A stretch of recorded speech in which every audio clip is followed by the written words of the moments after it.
छठ पूजा 2025 का महापर्व नहाय खाए के साथ शुरू हो गया है और ये बिहार, झारखंड, उत्तर भारत और भारत के कई अन्य शहरों के लिए बेहद खास है। अगर आप भी इस साल छठ व्रत करने जा रहे हैं तो जानना जरूरी है कि ये व्रत सिर्फ 36 घंटे का निर्जला उपवास नहीं है, बल्कि शुद्धता और पवित्रता का प्रतीक भी है। इस दौरान सूर्य देव और छठी मैया की उपासना की जाती है और महिलाएं संतान की लंबी उम्र, स्वास्थ्य और सुख समृद्धि के लिए कठोर नियमों का पालन करती हैं। नहाय खाए से लेकर संध्या और उषा अर्घ तक हर दिन की प्रक्रिया में विशेष ध्यान और अनुशासन की जरूरत होती है। साथ ही आपको ये भी बताएंगे कि आखिर क्यों छठ के व्रत को सबसे कठिन व्रत कहा गया है। नमस्कार, मेरा नाम है खुशी सक्सेना और आप देख रहे हैं कड़क। सबसे पहले आपको बताते हैं नहाय खाए के दिन किन चीज़ों का विशेष ध्यान रखना चाहिए। नहाय खाए के दिन व्रती को शुद्धता और सात्विकता का खास ध्यान रखना होता है। इस दिन काले रंग की साड़ी पहनना और भोजन में लहसुन प्याज का प्रयोग वर्जित होता है। घर, रसोई और पूजा स्थल साफ होने चाहिए। स्नान के बाद नए कपड़े पहनने और सूर्य देव के सामने व्रत का संकल्प लें।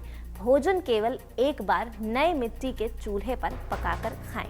बाल धोएं और प्रसाद बनाने वाले बर्तन साफ रखें। इस दिन व्रती को शांत और सकारात्मक रहना चाहिए। किसी से वाद विवाद या अपशब्द नहीं बोलने चाहिए। अब बात करते हैं छठ पूजा में किन चीजों से बचना बेहद जरूरी है। सबसे पहले व्रतधारी महिलाएं सूर्य को अर्घ दिए बिना कुछ भी ना खाएं और पूरी पूजा में मिट्टी के बर्तनों का ही इस्तेमाल करें और स्टील, चांदी या प्लास्टिक से दूर रहें। प्रसाद बनाते समय झूठा ना करें और खुद भी भोजन ना करें। साफ सफाई पर खास ध्यान रखें और पूरे व्रत के दौरान सात्विक भोजन ही लें। इसके अलावा अपनी वाणी पर नियंत्रण रखना बेहद जरूरी है। गुस्सा, अपशब्द या कोई नकारात्मक बातें पूजा के पुण्य को प्रभावित कर सकती हैं। छठ पूजा के 4 दिन में कुछ कामों से पूरी तरह से बचना चाहिए, जैसे कि बाल कटवाना, दाढ़ी बनवाना, नाखून काटना। छठ पूजा में जमीन पर सोया जाता है। गाजर या कच्ची हल्दी जैसी चीजों का प्रयोग नहीं करना चाहिए। इसे एक तरह से कहें तो ये पर्व केवल भक्ति का नहीं बल्कि अनुशासन और परंपरा का भी उत्सव है। अगर आप इन नियमों को ध्यान रखेंगे तो ये व्रत निश्चित है कि सफल ही होगा और आपकी मनोकामनाएं भी पूरी होंगी। अब आपको बताते हैं, अगर आप किसी कारणवश छठ घाट नहीं जा पा रहे हैं तो आप घर में ही कैसे सही तरह से पूजा कर सकते हैं। अगर इस बार आप अपने गांव या छठ घाट नहीं जा रहे हैं तो भी घर पर रहकर छठ पूजा पूरी श्रद्धा और भक्ति के साथ की जा सकती है। इसके लिए आप अपने घर की छत या आंगन में एक छोटा सा छठ बना सकते हैं। ईंटों से घर बनाकर उनमें पानी भरें और अगर संभव हो तो सीमेंट का छोटा कुंड बनवाएं। कुछ लोग बच्चों की प्लास्टिक टब का भी इस्तेमाल करते हैं, लेकिन प्लास्टिक का अधिक उपयोग वर्जित माना जाता है। आंगन में कच्ची मिट्टी होने पर खुदाई करके उसमें साफ जल भरें। अर्घ देने के लिए तांबे या पीतल के लोटे में दूध, साफ जल, थोड़ा गुड़ और गंगा जल मिलाकर सूर्य को देखकर हाथ जोड़कर अर्पित करें। एक अर्घ सूर्यास्त के समय और दूसरा सूर्योदय के समय।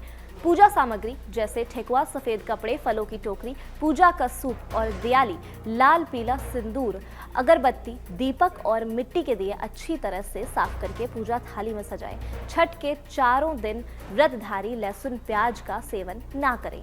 सात्विक भोजन करें और पूजा स्थान तथा बर्तनों की सफाई का खास ध्यान रखें।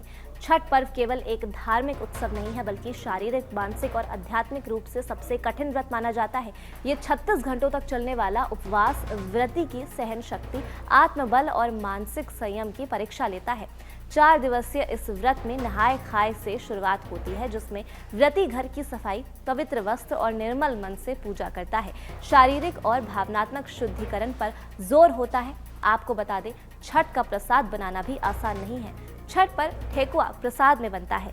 इस प्रसाद को मिट्टी के चूल्हे पर बनाया जाता है और आंच देने के लिए आम की लकड़ियों का प्रयोग किया जाता है। इस प्रसाद को बनाते समय महिलाएं लोकगीत गाती हैं। छठ पूजा के दौरान सुबह और शाम अर्घ देने समय ठेकुआ का खास महत्व होता है और दूसरे दिन खरना में पूरे दिन निर्जला उपवास के बाद शाम को प्रसाद ग्रहण किया जाता है।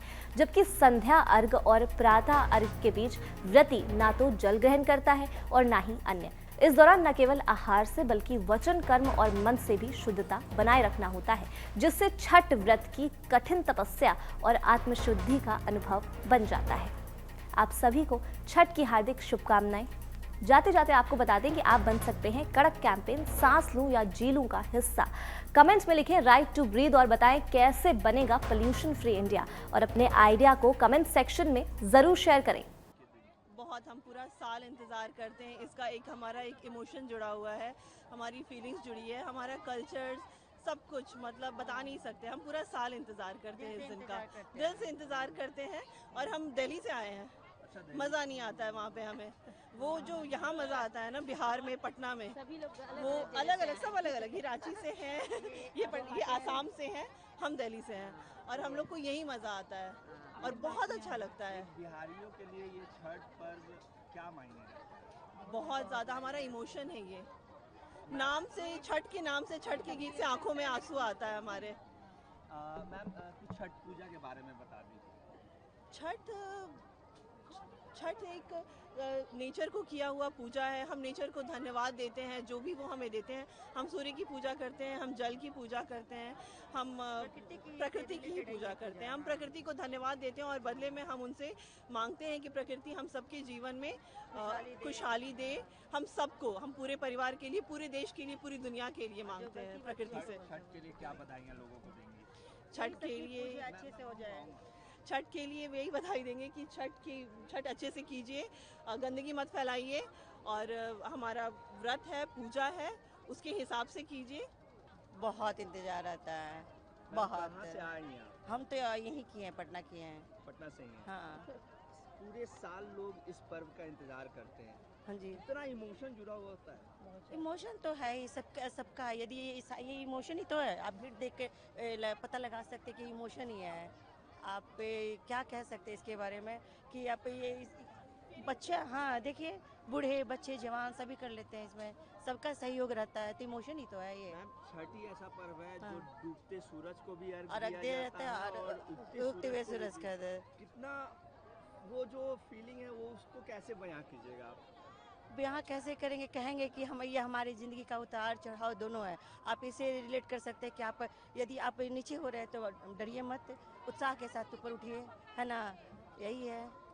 एक बिहारी के रूप में छठ की बधाइयाँ लोगों को कैसे देते हैं? यही कि आप अच्छे से रहिए, नेचर का केयर कीजिए, लोगों का केयर कीजिए, है ना, और क्या है, बस ऐसे ही। क्या नाम हुआ मैम?